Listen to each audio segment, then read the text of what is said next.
সুপ্রিয় ভিউয়ার্স, আসসালামু আলাইকুম। স্বাগতম জানাচ্ছি নতুন আরেকটি গ্রাম বাংলার ভিডিওতে। বরাবর মতো আমি আছি আপনাদের সাথে বিক্রম ইসলাম আদিল।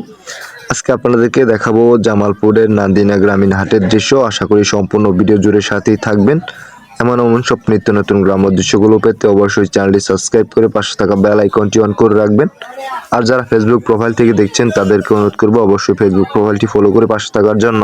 সুপ্রিয় ভিউয়ার্স, আপনাদের কাছে আমার অনুরোধ থাকবে অবশ্যই ভিডিওটি বেশি বেশি করে শেয়ার করে দিবেন, কারণ একটা ভিডিও করতে ভাই অনেকটা সময় লেগে যায়।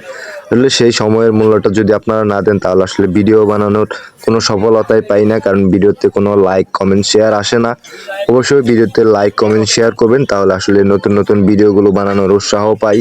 আপনারা যদি সার্বিক সহযোগিতা না করেন তাহলে আমি কখনোই উপরের দিকে উঠতে পারবো না, কারণ আপনারাই আমাকে উপরের দিকে নিয়ে যেতে পারবেন না। আপনারা যদি ভিডিওতে লাইক কমেন্ট শেয়ার করেন তাহলে আসলেই ভিডিও বানানোর উৎসাহ পাই। অবশ্যই ভিডিওটা শেয়ার করে দেবেন বেশি বেশি। সুপ্রিয় ভিউয়ার্স, আপনাদেরকে এই নান্দিনা জামালপুরের হাটের দৃশ্যগুলো দেখানোর চেষ্টা করব। আশা করি সম্পূর্ণ ভিডিও জুড়ে সাথেই থাকবেন। এখানে প্রতিদিনই কিন্তু এখানে বাজার বসে, সেই বাজারের দৃশ্য এবং বাজারের পরিস্থিতি নিয়ে আজকের এই প্রতিবেদন। গ্রামটি চর এলাকা হওয়াতে এখানে কিন্তু প্রচুর পরিমাণে শাকসবজি চাষ করা হয়, আর সেই শাকসবজিগুলো কৃষক এখানে প্রতিদিনই বিক্রি করার জন্য নিয়ে আসেন।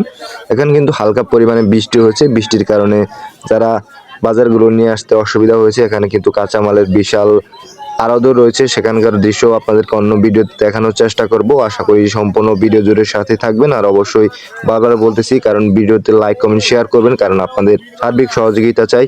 আসলেই মানুষ ভালো জিনিস দেখতে চায় না, তারা দেখতে চায় উড়াদোড়া, নাচ গান, এসব দেখতে চায়। আসলে আমি এসব নিয়ে ভিডিও করি না, গ্রামের ন্যাচারাল কিছু দৃশ্য নিয়ে ভিডিও করে থাকি। গ্রামের হাট বাজার, গ্রামীণ মানুষের জীবনযাপন কেমন সেগুলোই দেখানোর চেষ্টা করি ভিডিওতে। আসলে জানি না কতটুকু পারি, সেটা আপনারাই পারেন। আসলে চেষ্টা করি আপনাদেরকে কিছু গ্রামীণ প্রপার ভিডিওগুলো দেখানোর জন্য। এই নান্দিনা বাজারের সকল মানুষজন কিন্তু এখান থেকেই বাজার সদাই করে থাকেন। বিশেষ করে বিকেলবেলা কিন্তু বাজারটা আরো বেশি জমজমাট হয়ে ওঠে। এখানে সকল কৃষকরাই কিন্তু শাকসবজি বিক্রি করার জন্য নিয়ে আসেন। আর যারা কিনবেন তারাও কিন্তু খুবই সুলভ মূল্যে তরকারিগুলো কিনে নিয়ে যেতে পারেন।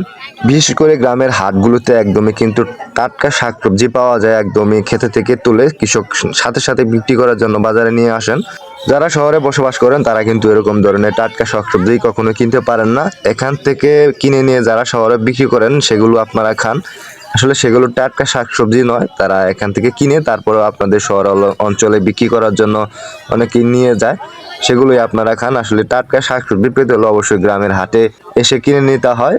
সুপ্রিয় ভিউয়ার্স, আজকের এই ভিডিওটি আপনাদের কাছে কেমন লেগেছে অবশ্যই কমেন্ট করে কমেন্ট বক্সে জানাতে বলবেন না। আবার হাজির হয়ে যাব আপনাদের মাঝে নতুন কোনো গ্রামীণ দৃশ্য নিয়ে। সে পর্যন্ত সবাই ভালো থাকবেন, সুস্থ থাকবেন।